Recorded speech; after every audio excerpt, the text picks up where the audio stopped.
Hey everybody, it's Lon Simon. We've got another unboxing of something we'll be reviewing soon on my main channel. This is the My Passport Wireless SSD. This came in free of charge through the Amazon Vine program, and WD sponsored a few videos about 2 or 3 years ago on the channel, but this is not a sponsored unboxing and nobody is paying for what you're about to see here. The full review will be up on my main channel again at lon.tv in a couple of days. So let's take a look and see what's inside the box. Now what this thing is I like to call it like a mini network attached storage device, because what this lets you do is connect up to it wirelessly when you're out in the field to download stuff and use it as an external hard drive from your mobile devices or your laptop. And it also lets you plug in directly via a USB 3 connector on here. So this USB port is for downloading things into the drive. This one here is for connecting up to your computer. They've also got a one-touch button here so that you can copy data off of an SD card that you can put in the side over here. And this might be useful if you're a photographer and you're out in the field and you want to very quickly back up the photos you're taking. You can turn it on, pop in that card, hit the button, and everything will just download to it. It does an incremental copy from the card, so if you put more on the card and come back later, it will basically copy over only what was added to the mix.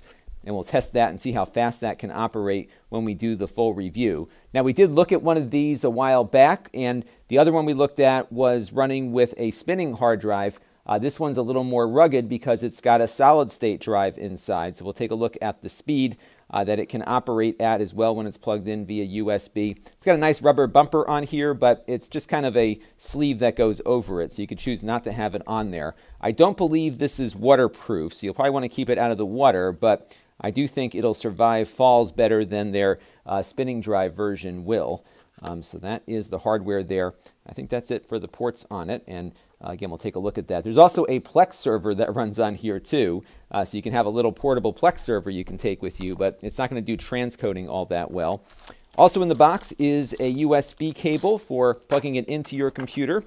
And look, there's more inside. Let's see what else we've got in here. And the more inside is just the power brick here for charging it up. It does have a battery on it, of course, so when you're out in the field, you can copy data over without having to plug it in. So we'll check out the battery life on this thing and see how well it performs very shortly on my main channel at lon.tv, so stay tuned. This channel is brought to you by the lon.tv supporters, including gold-level supporters of the Black Eyed and Blues Music Hour podcast, Chris Allegretta, and Kalyan Kumar. If you want to help the channel, you can by contributing as little as $1 a month.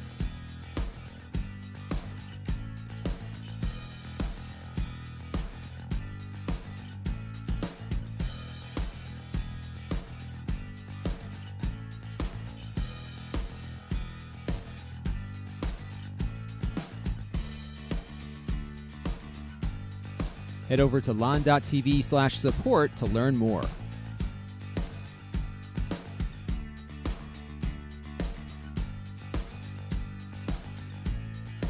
And don't forget to subscribe. Visit lon.tv/s.